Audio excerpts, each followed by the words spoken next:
Everyone, Kian here. Our Bible verse for today is all about Colossians chapter 1 verse 20.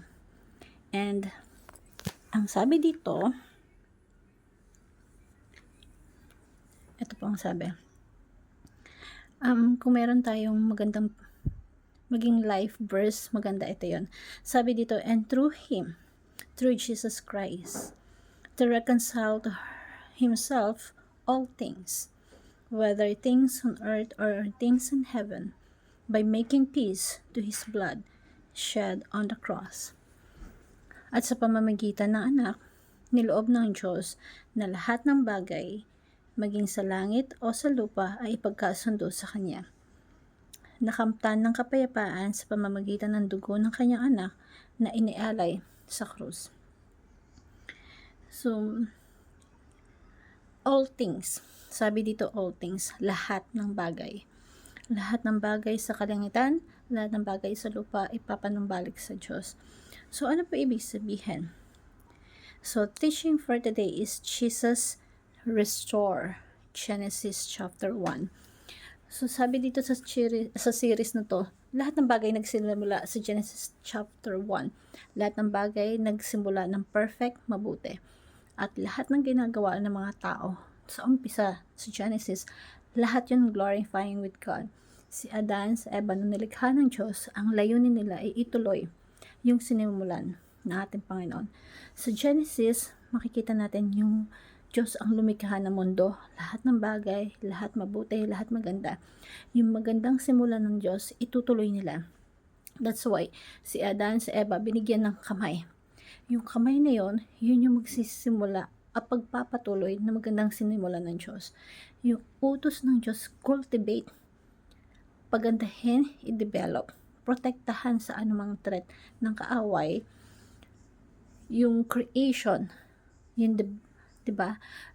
So when you say cultivate is develop. So lahat ng katangian ng pagde-develop ibinigay sa kanila. Binigyan sila ng talino, creativity, na ipinagkatiwala sa kanila ng Diyos. So yung nilikha ng Diyos, wala pang pangalan.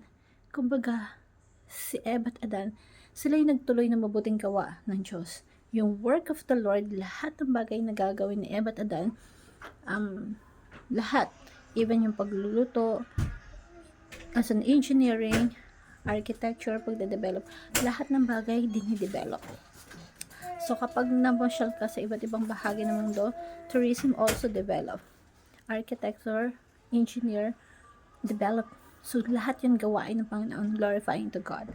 So, yung vision ng Diyos is yung buong mundo maging sanctuaryo, place of worship na nagbibigay, nag-glorify sa ating Panginoon sa lahat ng ginagawa, hindi lang sa pagkanta, hindi lang Sunday ang worship, kundi araw-araw sa lahat ng kanilang ginagawa. Now, Jesus Christ, nahulog ang tao sa pagkakasala. At ni-restore ni Jesus Christ ang mga tao sa chapter 1 to reconcile Himself all things, ibabalik lahat sa Diyos Ama. Sa Genesis chapter 1, i-restore all things, whether things on earth or in heaven. Ano ang problema sa langit? Dun naganap ang unang kasalanan, na kung saan dun nagrebelde si Satan. So, i-restore lahat yun, papalitan ng panibago, aayusin, i-repair yung buong creations of God.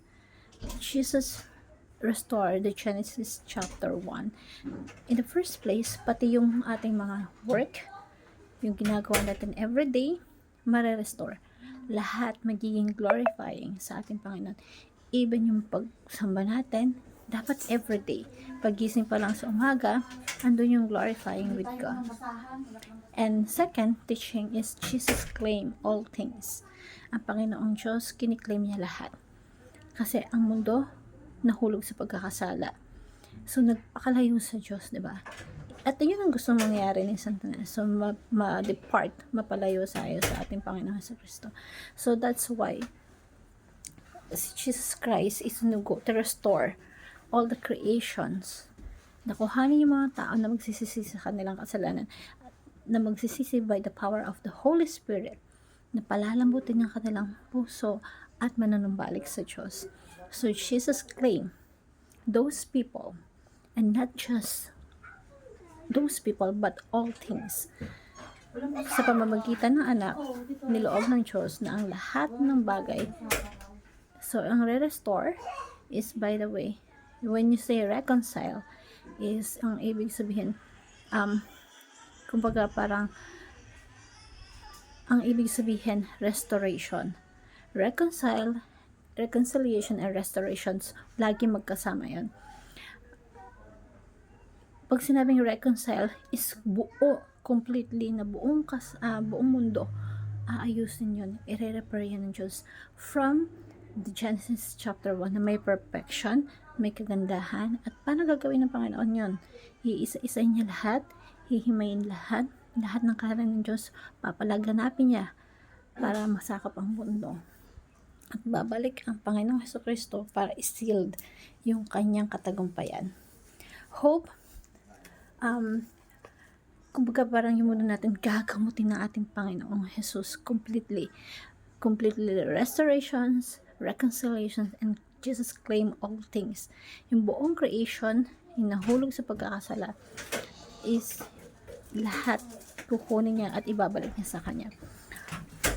That's why sabi ni Abraham dun sa title na theologian na pastor, there's nothing as square in each of the whole domain of the human, in Christ over all in mind. So sa madaling salita, kapag tinitingnan niyo sa lahat ng creation is lahat ng parte ng ating buhay sa kanya yan, kay Jesus yan.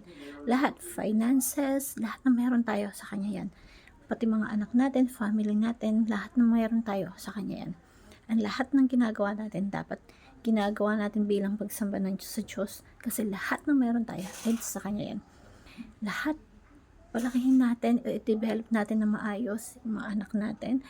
So yung pera natin in such a way gastusin natin that glorifies with God.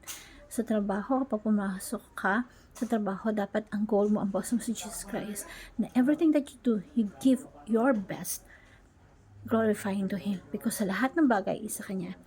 Jesus Christ claim all things. And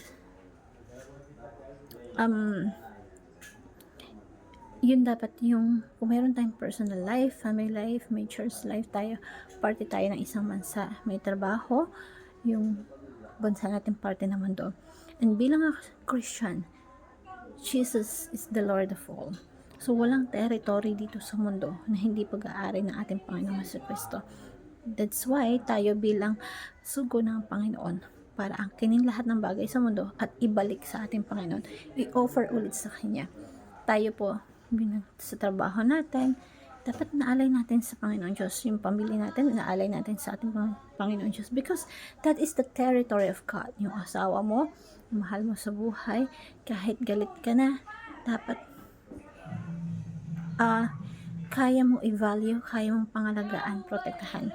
And we have to influence the nations, the country, in such a way that give glorify to our Lord Jesus Christ. Kaya ang sabi ni Jesus Christ, humayo kayo at gawin nyo lahat ng bansa na ibalik natin, na magpakadami tayo, punuin natin ng pananampalataya yung buong mundo, yung Pilipinas, kasi it's yung pag-aari ng ating Panginoong Diyos. Lahat ng mayroon. Jesus is the Lord of all, and Jesus claims all the territory. Hope you like this verse. Thank you everyone, and God bless.